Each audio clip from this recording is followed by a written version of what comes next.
Hi అండి, MRL varieties అండి. నేను ఈరోజు చూపించే రెసిపీ ఏంటంటే పలావ్ రైస్ చేసి చూపిస్తున్నానండి. ఇది చాలా టేస్టీగా, చాలా ఈజీగా, చాలా రుచిగా ఉంటుందండి. మరి మీ అందరూ కూడా మా ఛానల్ మీరు ఇదే ఫస్ట్ టైం చూస్తున్నట్లయితే చూసిన ప్రతి ఒక్కరు కూడా తప్పనిసరిగా సబ్స్క్రైబ్ చేయండి. నేను దీనిలో కావాల్సినవి చూపిస్తున్నాను. ఫస్ట్ అయితే ఆయిల్ గిన్నె పెట్టేసి స్టవ్ వెలిగించి ఆయిల్ ఒక 5-6 స్పూన్ల వరకు వేస్తున్నానండి. సరిపడగా వేసుకుంటే సరిపోతుందండి ఆయిల్. నేనైతే ఒక దగ్గర ఒక 6 స్పూన్లు వేసాను. తర్వాత దీనిలోకి ఇంగ్రీడియంట్స్ 3 టమాటాలు కట్ చేసి మామూలుగా పోపు పెట్టడానికి మసాలా దినుసులు రెడీ చేసుకున్నానండి. యాలకులు, లవంగాలు, చెక్క అన్నీ రెడీ పెట్టుకున్నాను. అల్లం వెల్లుల్లి పేస్టు, పచ్చిమిర్చి ఒక 5-6 పచ్చిమిర్చి, క్యారెట్, బంగాళాదుంప ముక్కలు అన్నీ రెడీగా పెట్టుకుని ఫస్ట్ బిర్యానీ ఆకు పోపు పెడుతున్నానండి. తర్వాత మరాఠీ మొగ్గ, స్టారు, ఒక 4-5 లవంగాలు, 2-3 యాలకులు, ఒక 5-6 పచ్చిమిర్చి.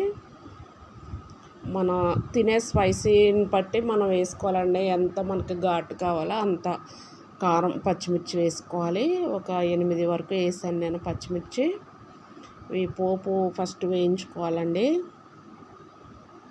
ఇలా మందంగా ఉన్న గిన్నెలో అయితే మనకు బాగా పర్ఫెక్ట్గా అడుగు అంటకుండా మగ్గుతుంది. పలావ్ చాలా టేస్ట్గా వస్తుంది. నేను మీడియం సైజ్ ఆనియన్స్ ఒక రెండు కట్ చేసుకున్నాను.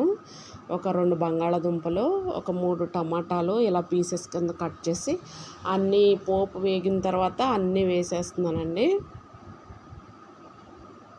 బఠానీ ఒక ప్యాకెట్ ఉడకబెట్టానండి నేను. లైట్గా వాటర్లో ఉడకబెట్టి ఆ బఠానీ కూడా వేసేసాను. పచ్చి బఠానీ ఉడకబెట్టి వేసానండి, టేస్ట్ బాగుంటుందని. కొంచెం వేగనివ్వాలండి ఇవి.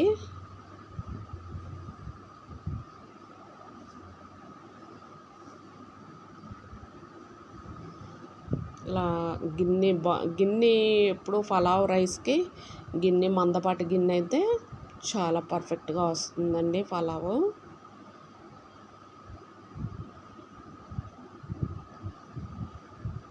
ఇలా కొంచెం మనం అడుగు అంటకుండా మాడిపోకుండా తిప్పుకుంటూ, అల్లం వెల్లుల్లి పేస్ట్ అయితే 2 స్పూన్లు ఫుల్గా వేసిస్తానండి నేను. అల్లం వెల్లుల్లి పేస్ట్ కూడా ఈ ముక్కలు వేగాక పచ్చి వాసన పోయేలాగా వేపుకోవాలి.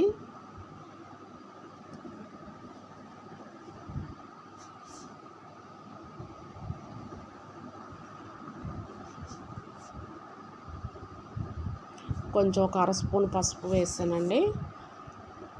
కలర్ కోసమని ఒక 1/2 స్పూన్ పసుపు వేసాను.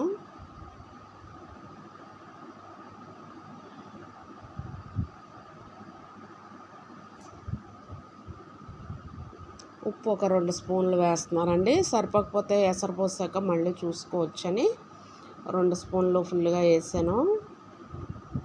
రాళ్ళ ఉప్పే వేసానండి, టేస్ట్ బాగుంటుందని. ఒక 1.5 కారం వేసానండి. కలర్ కోసం, టేస్ట్ కోసమని ఒక 1.5 కారం వేసి, 2 స్పూన్లు రాళ్ళ ఉప్పు వేసి, ఒక 1/2 స్పూన్ పసుపు వేసి మగ్గనిస్తున్నాను ఈ ముక్కల్లో. తర్వాత గ్లాస్కి గ్లాసుంపావు వాటర్ అండి. మనం ఆ గ్లాసు బియ్యం తీసుకుంటే గ్లాసుంపావు వాటర్ అయితే సరిపోతుంది.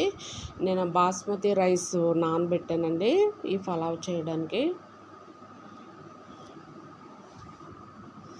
బాస్మతి రైస్ నానబెట్టి కూడా ఒక 3/4 గంట అవుతుంది. 1 గంట అలా నానబెట్టుకోవచ్చు. ఒక అరగంట 3/4 గంట అయినా సరిపోతుందండి. గ్లాస్కి గ్లాసుంపావు వాటర్ పోసుకోవాలి. మనం ఎన్ని గ్లాసుల రైస్ అయితే అన్ని గ్లాసుంపావులు పోసుకోవాలి. గ్లాసుంపావు వాటరు ఈ బాస్మతి రైస్కి సరిపోద్దండి కరెక్ట్గాను. తర్వాత మనం ఇలా ఎసరు మసిరేటప్పుడు ఉప్పు చూసుకుంటే మనకు తెలుస్తుంది. ఉప్పు సరిపోకపోతే కొంచెం వేసుకోవచ్చండి. ఎసట్లో మనం ఉప్మా పోపులాగానే ఎసట్లో ఉప్పు చూసుకుని వేసుకోవచ్చు. కొంచెం వేసానండి నేను, సరిపోకపోతే సప్పగా ఉందని కొంచెం వేసాను. ఇంకొక అర స్పూన్ వేసానండి.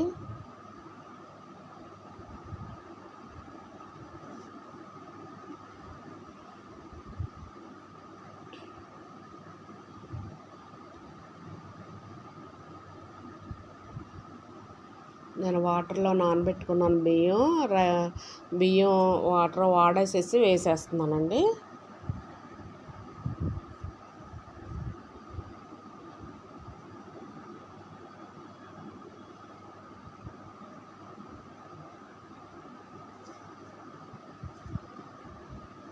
ఈ విధంగా ఎసరుగాక రైస్ వేసేసుకోవాలి.